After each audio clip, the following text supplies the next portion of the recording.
Buenos días, soy Vanessa Vallejo y este es el podcast del Pan Am Post.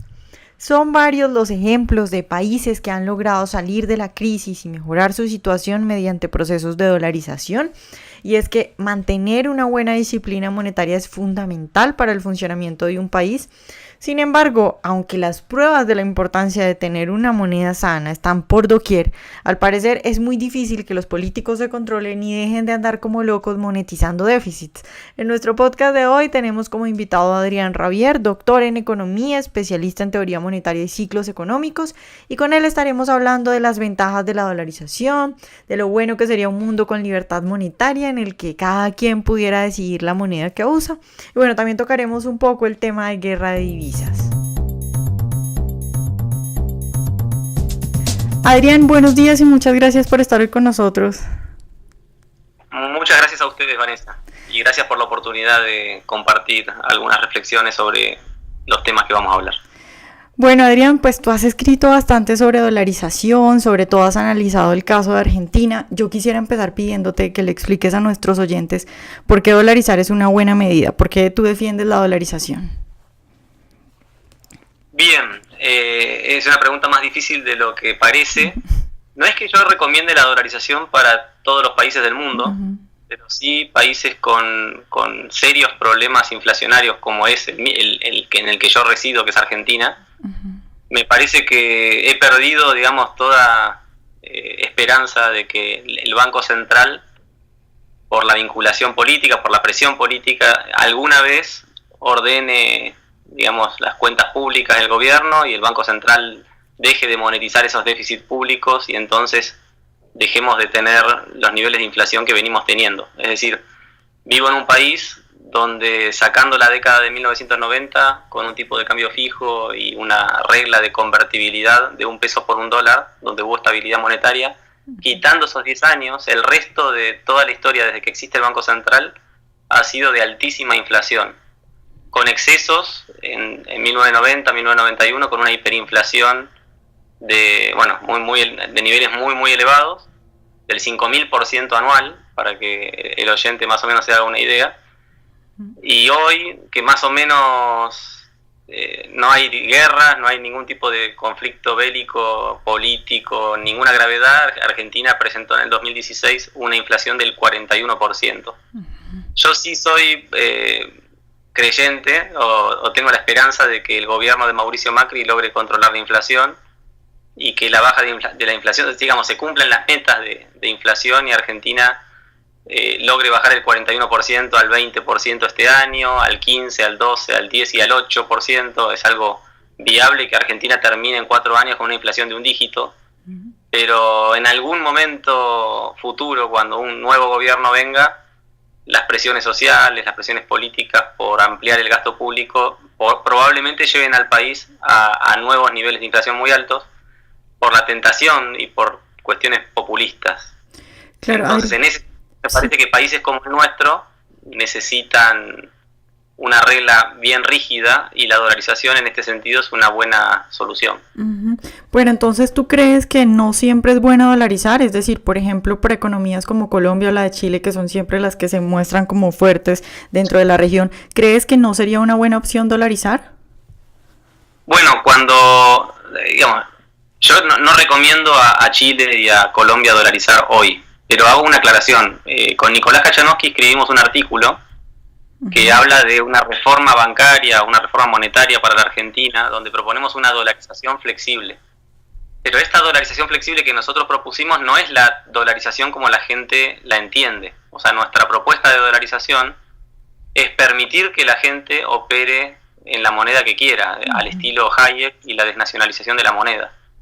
Es básicamente eliminar el curso forzoso y que la gente elija si quiere dólares, si quiere euros, si quiere yenes, yuanes, reales o pesos chilenos. O sea, Argentina debería poder optar por, o sea, cada individuo en la Argentina y en cualquier lugar del mundo debería poder optar en qué moneda quiere operar. Entonces, en ese sentido, un país con el historial inflacionario que tiene la Argentina da la sensación que se movería hacia el dólar y la economía quedaría dolarizada, no porque se imponga el dólar como moneda, sino porque la gente históricamente ha elegido el dólar para evitar la pérdida del poder adquisitivo que genera la inflación del peso argentino. En el caso de Chile y Colombia, me da la sensación de que los niveles de inflación actuales no llevan a la gente a huir hacia el dólar, pero por supuesto que alentaría la misma reforma institucional en el ámbito de la banca para que la gente pueda optar por elegir dólares si lo quisiera. Esa competencia de monedas que de alguna manera alentó Hayek en los años 70, es una presión muy fuerte para el Banco Central de Chile, para el Banco Central de Colombia y para cualquier banco central que lo aplique, porque en el momento en el que alguien decida aplicar una política monetaria expansiva con efectos inflacionarios, la gente fácilmente puede moverse a otros activos más estables, a otras monedas, digamos. Claro, Adrián, no, sigue, dime. No, sí, esto aplica, digamos, la propuesta de Hayek aplicaba en los años 70 la discusión que había sobre crear una moneda única, que hoy conocemos es el euro. O sea, Hayek se oponía a eso, él quería competencia de monedas, que el marco alemán compitiera con la peseta, que compitiera con la libra, con todas las monedas que hay en Europa, incluyendo la de Estados Unidos, y que la gente optara, porque la idea de un banco central monopolizando una única moneda es darle demasiado poder a unas pocas personas con una capacidad de daño bastante importante. Claro, Adrián, hay un video muy famoso de Pablo Iglesias, el líder de Podemos en España, diciéndole a Daniel Lacalle algo como, pues es que mire, hay que salirnos del euro y tener nuestra propia moneda para así devaluar y aumentar las exportaciones y con eso todo va a mejorar. ¿Qué le podemos decir a quienes creen que devaluar es la clave para salir de la crisis y aumentar la demanda tanto externa como interna? Porque pues además vía devaluación se quiere redirigir la demanda hacia productos nacionales. Bueno, hago otra aclaración importante sobre este tema, porque realmente divide incluso a teóricos liberales. Por ejemplo, yo decía recién que Hayek defendía la competencia de monedas, y hoy vemos a Jesús Huerta de Soto, que en cierto sentido es un libertario muy reconocido, explicar que el euro en este momento es importante sostenerlo. Entonces parece contradictorio escuchar a un Hayek hablando de competencia de monedas y en contra de una moneda única, y por otro lado un Huerta de Soto diciendo no, la moneda única en este momento es importante. Y yo coincido con Huerta de Soto también, porque en este contexto de España, con enormes déficits fiscales heredados de la etapa de Zapatero, que de alguna manera generaron serios problemas, se habló mucho tiempo de todo lo que generaban los PIGS, Portugal, Irlanda, Grecia, España, entre otros. España tenía una situación fiscal muy difícil. Si hubieran tenido acceso a un banco central con la posibilidad de emitir pesetas, hubieras tenido un proceso inflacionario como España ha tenido en largos periodos de su historia. La existencia del euro evitó la monetización de esos déficits y obligó al gobierno español, con distintas recetas que muchos llaman neoliberales, ortodoxas y demás, a tratar de ajustar el déficit para poner la atención donde está el problema realmente, que es un exceso de gasto público en relación con el nivel de impuestos que se logra recaudar. Entonces, en este sentido, me parece que el euro es una buena regla, le ha dado a España una estabilidad monetaria que si hubiera existido un Banco Central Europeo con la posibilidad de emitir pesetas, hoy España tendría niveles de inflación parecidos a los de Argentina y nadie estaría hablando de bajar el gasto y de ajustar estos déficits fiscales que realmente generan todo tipo de problemas. Adrián, pues siempre que uno habla de esto, hay quienes le dicen, bueno, pero mire China, mire los tigres asiáticos, Japón, lograron lo que lograron gracias a la devaluación de la moneda. ¿Es cierto eso?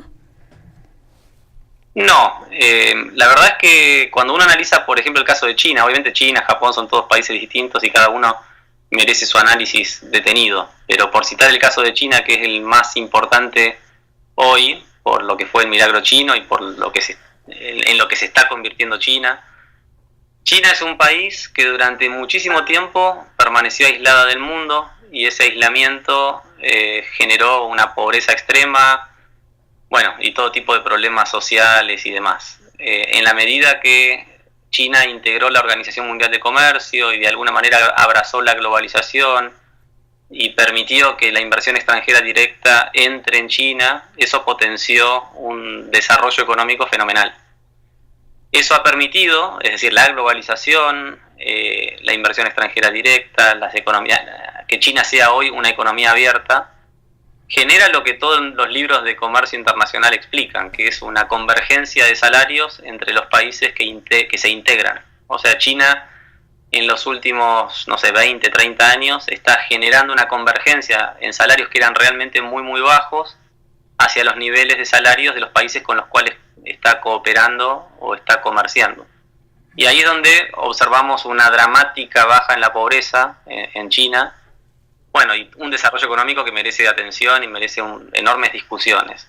Ahora, ahí viene un problema empírico, porque del otro lado, un teórico con ideas heterodoxas podría decir, bueno, pero no es gracias a la inversión extranjera directa, a la globalización y demás que China se desarrolla, sino que esto obedece a la política de devaluar la moneda permanentemente y demás.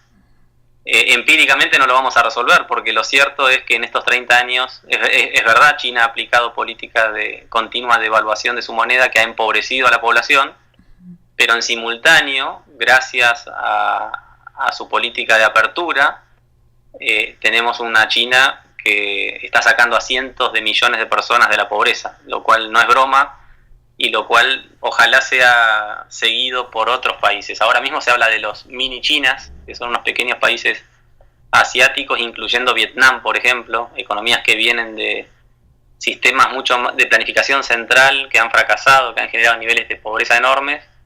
Afortunadamente se empiezan a integrar al mundo y de nuevo empezamos a ver desarrollos económicos fenomenales con impactos sociales fenomenales. Y cuando digo esto, no estoy diciendo que la gente de repente gana más dinero y nada más. Estoy diciendo que baja la mortalidad infantil, estoy diciendo que aumenta la esperanza de vida, estoy diciendo que todos los indicadores sociales están generando una revolución social y humana fenomenal que realmente ayuda a que mucha gente viva mejor. Claro, pero para esta gente que dice que es importante evaluar y que casi que dice que es necesario pues para salir de las crisis, uno podría hablar de ejemplos como Venezuela y Argentina, ¿no? Es decir, si evaluar fuera tan importante, pues Venezuela y Argentina serían ricos, ¿no? Entonces no... Bueno, claro. Por eso digo, China es un país que a pesar de la política de devaluación ha logrado niveles de desarrollo importantes porque esas devaluaciones conviven al mismo tiempo con niveles de apertura económica, globalización y esta otra mirada, digamos, que estamos proponiendo. Claro, sí, es cierto lo que tú dices, si Argentina, o sea, si la devaluación fuera el medio para desarrollarse, Argentina hoy debería ser el país más rico del mundo, y no lo es. Claramente la devaluación empobrece y el análisis económico nos muestra eso. Claro, Adrián, también hay una especie de visión de punto medio en este debate, es decir, hay quienes dicen, no, es que la dolarización es un freno porque si de repente el dólar, no sé, se fortalece 30% en un año, por ejemplo, es muy difícil aumentar la productividad de tal manera, entonces pues lo mejor sería apostarle a una moneda propia que se pueda devaluar, no mucho, pero sí un poquito. ¿Tú qué piensas de esa idea? Bueno, por eso insisto mucho en esta dolarización flexible, que es la que propusimos con Nicolás, y no tanto en una dolarización al estilo El Salvador o Ecuador o Panamá. O sea, son economías dolarizadas, pero porque se les impone a la gente el uso del dólar. Nosotros no, digamos, eso no es libertad. Hay que distinguir entre dolarización y libertad monetaria. Nosotros de alguna manera queremos que la gente elija la moneda que quiere usar, no queremos imponerles el dólar. Obviamente, cuando vemos países con los prontuarios inflacionarios que tiene Argentina y Venezuela, un banco central latinoamericano va a ser mucho peor seguramente que el Banco Central de Estados Unidos. Y si yo pudiera elegir, prefiero regirme por la política mucho más seria de la Reserva Federal de los Estados Unidos que por la política del Banco Central argentino que ha generado los desmanes que conocemos. Dicho eso, lo que tú dices es cierto, pero mira lo que ocurre, por ejemplo, en China. A medida que China se va desarrollando y va generando una industria que hoy debe ser la más importante del mundo, y exporta y genera inversión extranjera directa y demás, muchos dólares empiezan a entrar a China. Eso es una presión muy fuerte para que el tipo de cambio en China se empiece a apreciar. La apreciación del tipo de cambio de alguna manera enriquece a los chinos, que tienen un poder adquisitivo cada vez más alto producto de los salarios que van mejorando por la globalización, el comercio internacional, la integración de los mercados que decíamos antes, pero también porque sus salarios, imaginemos que ellos cobran en yuanes, yo la verdad no conozco el tipo de cambio, pero ellos cobran en yuanes, 10.000 yuanes, y el dólar está, bueno, tendríamos que revisar el número, ¿no? Justo en China no conozco el tipo de cambio, pero a medida que el tipo de cambio va bajando, en dólares los chinos van ganando más dinero. Y eso favorece también la importación. Algunos teóricos o críticos dirán, bueno, pero esta presión de dólares entrando en China y un tipo de cambio bajando, apreciándose, y además los chinos ganando mejores salarios en términos de dólares, atenta contra la productividad de China, porque una de las ventajas fundamentales en un país como China es justamente tener salarios en dólares muy muy bajos. Pero bueno, un país que se integra al mundo, un país que crece tan rápido, un país que mejora los salarios reales, por supuesto que poco a poco, a medida que esa convergencia se va dando, hace que los ingresos de los chinos sean cada vez más altos y se asemejen o converjan hacia los países desarrollados o hacia el mundo occidental.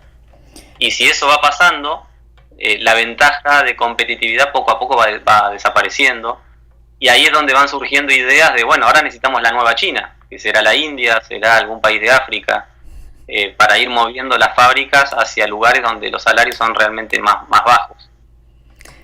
China combate esta idea, la pérdida de competitividad, a través de una devaluación, y de algún modo la política es efectiva porque logra depreciar los salarios en dólares de los chinos, y eso ayuda a que sean más competitivos. Pero la otra cara de la moneda que se están perdiendo es que los chinos podrían ser más ricos a medida que esta economía va progresando y se va desarrollando.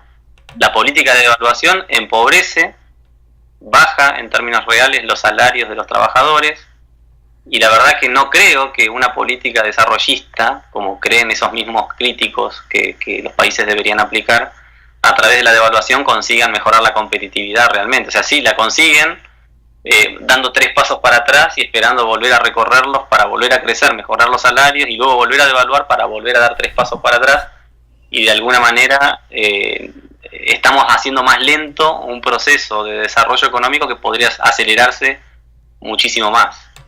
Entonces mi sensación es que la devaluación no ayudó nunca a un país a desarrollarse y no va a ayudar en el futuro tampoco. Claro, Adrián, bueno, pues ya para terminar y como para concretar, ¿patrón oro o patrón fiduciario?